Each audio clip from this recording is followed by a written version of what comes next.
हर शुभ कार्य से पहले अखंड ज्योत जलाने की विधि आदिवासियों में भी काफ़ी प्रचलन रही है। अखंड ज्योत जलाने से घर में सुख समृद्धि का वास होता है और जो नया पारिवारिक जो संबंध बन रहा है उन दोनों के बीच अच्छे रिश्ते रहेंगे। अखंड ज्योत में एक ऐसी पॉजिटिव एनर्जी होती है जो शत्रुओं की बुरी नज़र से आपके शुभ कार्य की रक्षा करती है। और जैसे अंधेरे घर में दीपक की लौ रोशनी करती है, वैसे ही यह अखंड ज्योत हमारे जीवन के अंधकार को दूर करती है। और हर शुभ कार्य से पहले यह अखंड ज्योत चलता है, जो कि आदिवासियों में भी चलता है। और यह डाली टाका फरियाने के पूर्व जलाई जाती है ताकि अग्नि के साक्ष्य में पूरे उजाले में जो भी फैसला लिया जाएगा वह मान्य होगा। जोहार। आज मैं आप लोगों को डाली टाका के विषय में कुछ महत्वपूर्ण जानकारियाँ एक छोटे से फिल्म के माध्यम से दे रहा हूँ। चूँकि आज का आदिवासी समाज डाली टाका के विषय में बहुत कम ही जान रहा है और कहीं न कहीं यह जो पुरखों की जो परंपरा बनाई हुई है और इतनी सुंदर परंपरा कहीं न कहीं लुप्त होती नज़र आ रही है। आज हम लोग डाली टाका को एक छोटे वीडियो के माध्यम से जानेंगे कि क्या है, इसके नियम क्या हैं, इसके फ़ायदे क्या हैं और आदिवासी समाज में खासकर उरांव में इसका क्या महत्व है। हमने छोटा वीडियो बनाया है जिसमें यह दिखाने का कोशिश किया है, यह एक छोटा नमूना स्वरूप है जहां हमने दिखाने का कोशिश किया है कि आदिवासियों उरांव में डाली टाका कैसे फरियाया या निश्चय किया या निश्चित किया जाता है।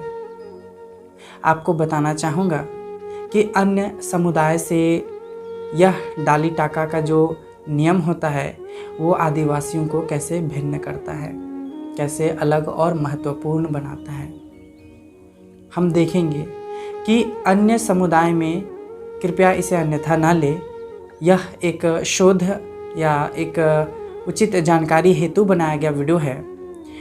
अन्य समुदाय में लड़के जो होते हैं वो लड़कियों से उचित दहेज या कुछ उचित सामान, वस्तु या कुछ भी भेंट स्वरूप मांगते हैं, किंतु आदिवासियों में लड़की पक्ष के जो लोग होते हैं वो विवाह के पूर्व यही डाली टाका का जो समय होता है जहां लड़कों से कुछ उचित सामान, वस्तु, कुछ रुपए स्वीकार करते हैं और मांगते हैं और आदरपूर्वक मांगते हैं और कहते हैं कि हमें इन वस्तुओं को दीजिए, हम आपसे आग्रहपूर्वक मांग रहे हैं।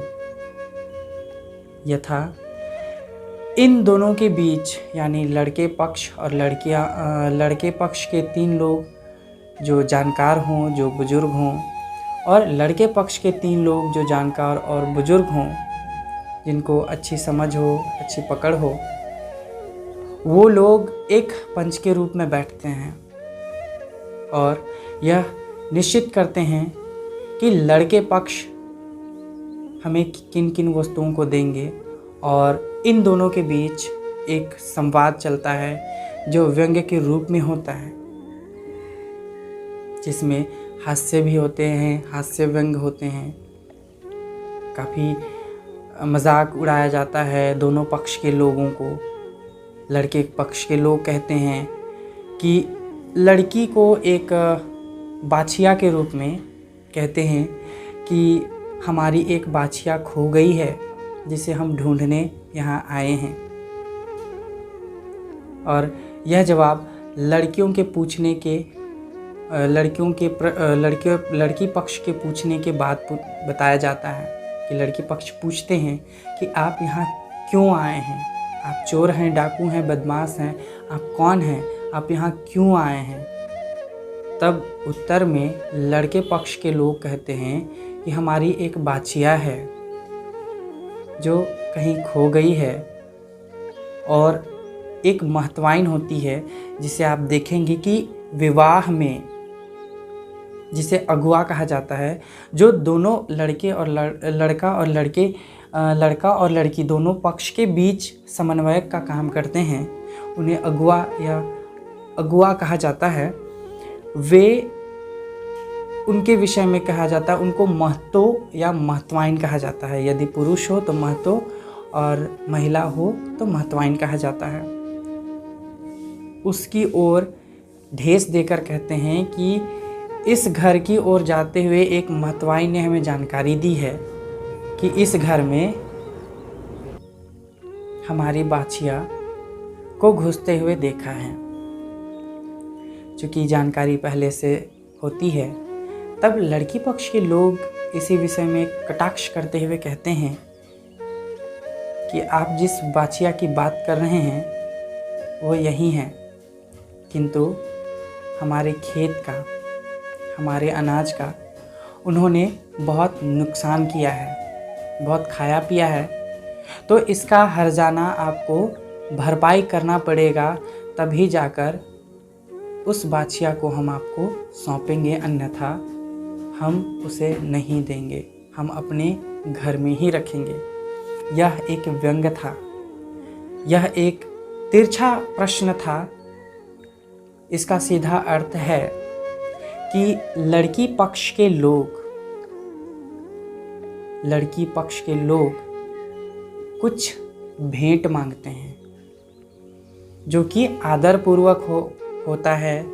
इसमें किसी प्रकार की जोर ज़बरदस्ती नहीं होती है और वह मूल्य होता है 7.5 रुपये, यानी 7 रुपये 50 पैसे मात्र। यह पुरखों की बनाई हुई एक बेमिसाल प्रथा है। आज इसी के विषय में कुछ संक्षिप्त वीडियो हैं, इसकी जानकारी हम इस वीडियो के माध्यम से और मेरे कुछ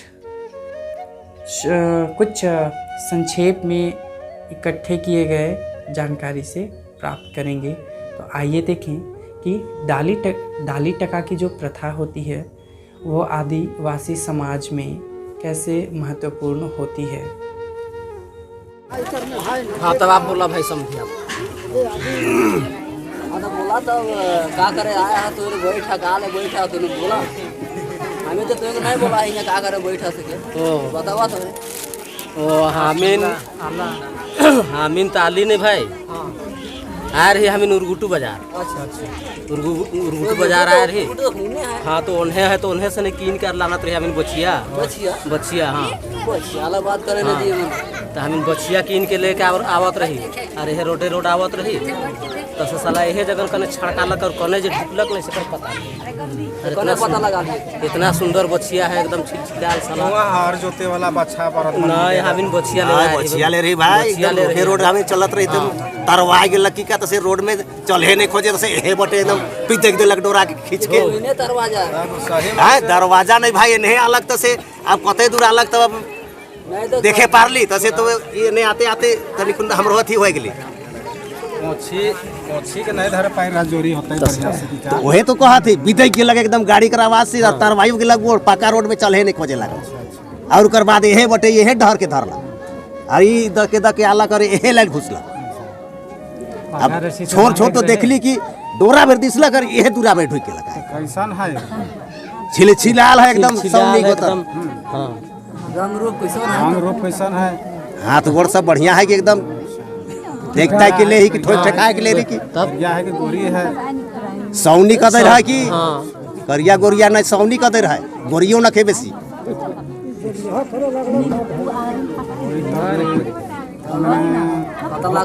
तब पता लगाए चलली तब कहला कि एगो महत्वाइन भेटा लग। हाँ भेटा लग, तो से कहला कि एहे गेट गेलक और एहे घरे ढुकला। हां तो महत्वाइन देख लानो तो अभी ने। अरे महत्वाइन करने गेलक, महत्वाइन खन कने बेड़ाई गेलक है। तो कैसे पूर्व मिले तब ये अब कहने के को महत्वाइन के तो देख चला थी काजी में हो। ए महत्वाइन ए देने महत्वाइन है क्या ए देखो ए दे यही बताया है हाँ, यही बताया। हिये आके घुसलक है हां यही कहीं और देख करे हां भागी कह के दूरे में खड़ा है देखो दे हां कहले के एकदम सुपर ही है और वही लोग दूरा में खड़ा है भरपाई करे के लगते नहीं। हाँ भाई तब आप भरपाई तो करबे जुन करब आप का करब आप हर जना करिए दे होबी हमरे तो नहीं जानते कतई कर लग सके तो रौरे मन बताब तब नहीं तब तुहन के बच्चा जो रहे हाँ। हामी के मटर के खाए के गिन के तो हाई के मुरा गए। हाँ अरे तो आजकल तो मटरों का दाम गिर गेलक भाई तो कतई गिंज लग जाए हैं जतई नहीं गिंजलक तो बेसी हाई के गोबर भर देलक है खेत के गोबर लेते जाओ तो नहीं भाई कैसे लेगब जे उ लीड़ के सब के माटी में मिला देलक और इनकर खेत उपजाऊ भे गेलक उके कैसे उठा के लेगब जमा जमा होवे नहीं भाई उसन नहीं होबी तनिक न दिन के छना नहीं समझ तनिक के छना तब आप का करब आप गिंजिए देलक रौंदिए देलक लेकिन ऊपर से बेसी तो दे रखत है तब जे कहू आप हाँ दे नहीं अब रे जे कहब से तो अब हमरे करहे कोई करहे हमें के तो हमरे तो लेबे कर बचिया के करब हाँ जतई हर जना ले अब लेबे देबे करब हमरे राजी ही देबे ले अब ऊपर से का कह दो ठीक है उधर भरपाई के लिए तो खैर हमें नहीं छोड़ा। नहीं तो हम भरपाई देवे ले भी हाँ तो तैयार वह है तैयार तो ही भाई कहाँ हाँ, कहती हम लोग रविन तैयार की ने हमरे के छोड़ देऊ भाई बोला था सही जगह आले हैं। हाँ तो राउरिन कर जे हर जाना है से के बोलू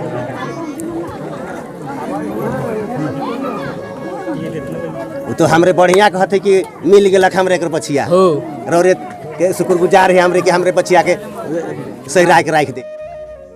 लड़की पक्ष के लोग जब लड़कों को अपने वस्तुओं की सूची और उनके खर्च आदि जब देते हैं तब लड़के पक्ष यदि उन सूचियों को देने में सक्रिय हो पाते हैं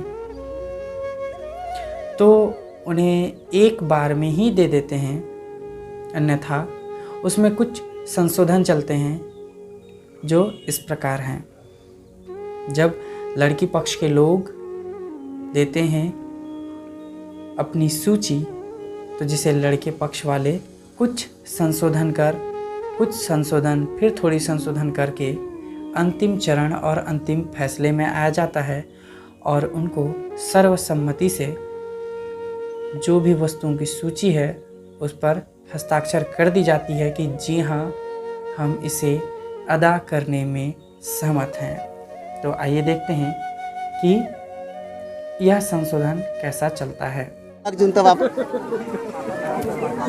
अच्छा ठीक है क्या देना हाँ तो बीजू हिया सब ऐड करल है अब के देखबा तब ने हर जना के देवा दी तो के देखबा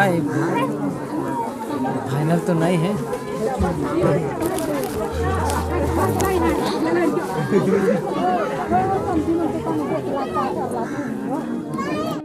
यह संशोधन कार्य जारी रहता है। उसके साथ साथ में एक और जो महिलाएं क्रियाकलाप करती हैं जो लगभग हंसने योग्य भी होते हैं और सम्मान के योग्य भी होते हैं। कुछ चुनिंदा महिलाओं को आसन ग्रहण करवा के उन्हें सुंदर सुंदर फूल पत्तियों से उनका श्रृंगार करते हैं, उनका मान सम्मान करते हैं और उन्हें एक हास्य रूप यानी नमूने के रूप में एक हुक्का जो काफ़ी प्रचलन में था पहले ज़माने में, जब मेहमानों का स्वागत करना होता था तो उनका सम्मान हुक्का देकर, जिसे हुक्का पानी कहा जाता है, हुक्का देकर सम्मान किया जाता था। वे भी उरांव के आदिवासियों के मेहमानी में यानी विवाह के पूर्व की जो क्रियाकलाप होती है उसमें देखने को मिलती है। हुक्का पानी के समय काफ़ी हंसी भी आता है, काफ़ी लोग हंसते भी हैं, मस्ती मजाक भी करते हैं, क्योंकि समधन और समधी दोनों के बीच एक हास्य संवाद चलता है। आइए हम देखते हैं यह कैसे होता है। आप सबों से अवगत कराना चाहता हूँ सबसे हंसने योग्य बातें कि लड़के पक्ष के सभी महिलाओं को समधन के रूप में, जैसे समदो कहा जाता है, के रूप में राजा रानी की तरह पूर्णतः प्राकृतिक फूल पत्तियों के द्वारा सजाया जाता है और बदले में व्यंग्य के रूप में उन्हें हुक्का पिलाया जाता है। ये का है के? हुक्का ही के बाबू ये कैसे पिया ना? इके ऐसन उसन कारण हो हुन्ने धुआं निकले। आजकल के परिया में हुक्का के नहीं पिए ना, आजकल ओंठ में मोट करके लुकाए दो है ना, तब से का के नी झुकाए ना झूठ बाबू। अच्छा, इसने बुलाए चली लो। अच्छा। नियम लगेला। वैवाहिक कार्यक्रम में हुक्का यानी स्वागत, जो पहले पारंपरिक रीति रिवाजों के अंतर्गत स्वागत की जाती थी, हुक्का पानी जिसे कहा जाता है, हुक्का पानी से स्वागत किया जाता था। जब सारे नियम, फैसले, सारी गतिविधियां जब समाप्त हो जाती हैं तो इन दोनों फैसलों से दोनों पक्ष काफ़ी खुश होते हैं और कहीं कहीं ये परिवर्तित रूप में देखने को मिलते हैं। कहीं कहीं जो झारखंड का सोमरस है, जिसको हाड़ी या हड़िया भी कहा जाता है, उसको दोनों पीकर खुश होते हैं और इसी खुशी में लोग हाथ मिलाते हैं, जोहार करते हैं और ज़ोर ज़ोर से एकदम खुशी के मारे गले लगते हैं और एक दूसरे को धन्यवाद कहते हैं कि दोनों पक्ष ने इन दोनों फैसलों को सह सम्मान स्वीकार किया, सह आदर स्वीकार किया है। मेल इस तरह से सारे गिले शिकवों को मिटाते हुए वे एक दूसरे को हाथ मिलाते हैं और यीशु सहाय या जय यीशु कहकर अभिवादन करते हैं और ज़ोर ज़ोर से गले मिलते हैं ताकि सारे गिले शिकवे मिट जाए गले लगकर।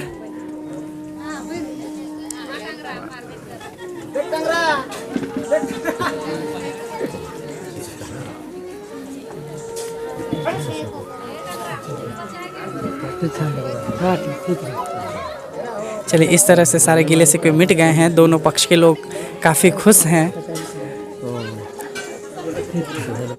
और इसी तरह डाली फरियाने का जो कार्यक्रम होता है वो समाप्त होता है और यह प्रक्रिया विवाह की ओर धीरे धीरे अग्रसर होने लगती है। जोहार।